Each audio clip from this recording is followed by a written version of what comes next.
Hello everyone, कैसे हैं आप लोग। तो सीटेट के अंतर्गत हमने एक छोटा सा टॉपिक कंप्लीट किया था चाइल्ड साइकोलॉजी का। तो उसी के बेस पे हम ये 10 मोस्ट इम्पॉर्टेंट क्वेश्चन लेके आए हैं। तो इनको हल करते हैं और देखते हैं अपनी तैयारी का स्तर और खुद को जांचते हैं। ठीक है, तो चलिए शुरू करते हैं। तो पहला क्वेश्चन है, विकास के लिए आवश्यक है। ए है वातावरण, बी है अधिगम, सी है जन्मजात, डी है ए और बी दोनों। तो देखिए, वातावरण तो विकास के लिए बहुत ही आवश्यक है। बच्चे के लिए एक अच्छा वातावरण देना जिसमें उसकी तार्किक क्षमता का विकास हो सके, उसकी सोचने की क्षमता और उसकी बुद्धि लब्धि में विकास हो सके, ऐसा वातावरण देना बहुत ही आवश्यक है। ठीक है, तो वातावरण तो होगा ही। बी अधिगम, लर्निंग, किसी भी चीज को सीखने के लिए लर्निंग तो बहुत ही आवश्यक है। तो लर्निंग, अधिगम के थ्रू ही हम कोई नई चीज सीखते हैं। और सी है जन्मजात। यहाँ पे ये सी इतना इम्पोर्टेंट नहीं है, तो ए और बी दोनों इम्पोर्टेंट हैं। तो इसका करेक्ट आंसर हो जाएगा डी, ए और बी दोनों। ठीक है, आगे चलते हैं।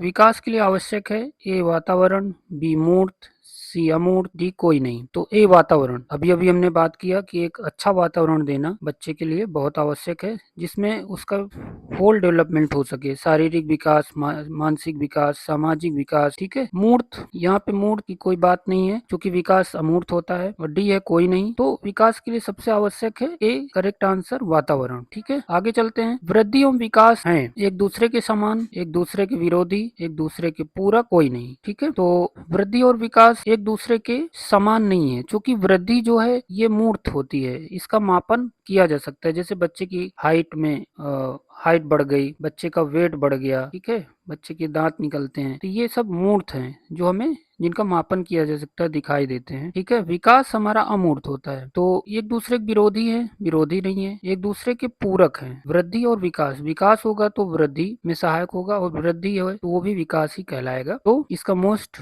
अप्रोप्रिएट आंसर हो जाएगा एक दूसरे के पूरक। अगला है, जन्म से मृत्यु तक चलने वाली प्रक्रिया। ए संवेगात्मक, बी वृद्धि, सी विकास, डी वृद्धि एवं विकास। तो जन्म से मृत्यु तक चलने वाली प्रक्रिया है विकास। वृद्धि क्या होती है? मूर्त होती है, जैसे किसी की हाइट बढ़ना, वेट बढ़ना। तो एक समय के बाद हाइट नहीं बढ़ती या उनमें जो चेंजेज होने होते हैं, किसी चीज की बढ़ोतरी होनी होती है, वो बंद हो जाता है। ठीक है, तो एक एज के बाद वो चीजें रुक जाती हैं। लेकिन विकास हमारा जन्म से मृत्यु तक सतत प्रक्रिया होती है। ठीक है, अगला है, यहाँ पे वाक लिखा है, यहाँ पे बालक होना चाहिए, बालक। ठीक है, बालक के विकास की प्रक्रिया प्रारंभ हो जाती है, जो हमने अपने लेक्चर में कंप्लीट किया था कि विकास की प्रक्रिया माँ के गर्भ से ही स्टार्ट हो जाती है। तो ए ऑप्शन, जन्म से पूर्व, बी 5 वर्ष, जन्म से 6 वर्ष, डी 3 वर्ष। तो इसका मोस्ट अप्रोप्रिएट आंसर है जन्म से पूर्व। अगला है, मानव कोशिका में गुणसूत्र क्रोमोसोम पाए जाते हैं 47, 43, 45, 46। तो इसका करेक्ट आंसर है डी 46। 46 गुणसूत्र पाए जाते हैं। ठीक है, इन्हें कहते हैं 23 जोड़े, 23 जोड़े।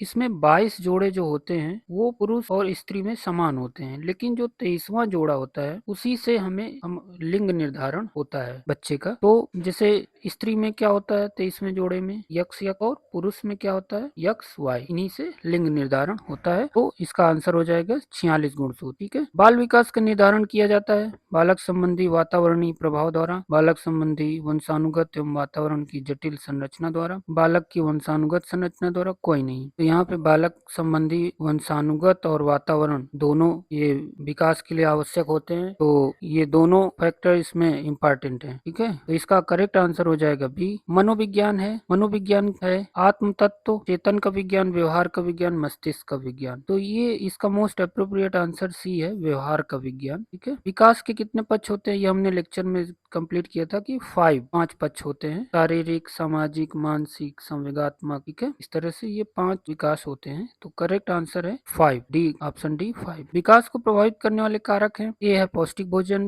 बी है संस्कृति, सी है वंशानुक्रम, डी है वातावरण। तो वैसे यहाँ पे डी सभी होना चाहिए, वो यहाँ पे एडिट करना ध्यान नहीं रहा। तो इसमें पौष्टिक भोजन भी बिल्कुल विकास के लिए बहुत ही आवश्यक है। अगर बच्चा कुपोषित है तो उसका विकास उतना अच्छा नहीं हो पाएगा। संस्कृति प्रति परिवार का रहन सहन, उनके बिलीफ सिस्टम क्या है परिवार का, ये बच्चे के विकास में योगदान करते हैं। वंशानुक्रम, हियरडिटी, जो भी वंश है, हमारे पूर्वज हैं, उनका प्रभाव हमारे विकास में पड़ता है। वातावरण, ये भी बहुत ही आवश्यक है, जो हमने पहले भी बात की। तो यहाँ पे एक ऑप्शन होना चाहिए सभी, उपयुक्त सभी। इसका करेक्ट आंसर हो जाएगा उपयुक्त सभी। ठीक है, तो चलिए हमने ये आज 10 मोस्ट इम्पॉर्टेंट क्वेश्चंस हल किए हैं चाइल्ड साइकोलॉजी के। तो जो भी कंफ्यूजन हो या कोई सवाल पूछना हो तो आप कमेंट करिए और उसका आंसर करेंगे। और चैनल से जुड़े रहिए, सब्सक्राइब करिए, लाइक करिए, और इसी तरह हम आगे भी प्रैक्टिस कराते रहेंगे। Thank you so much.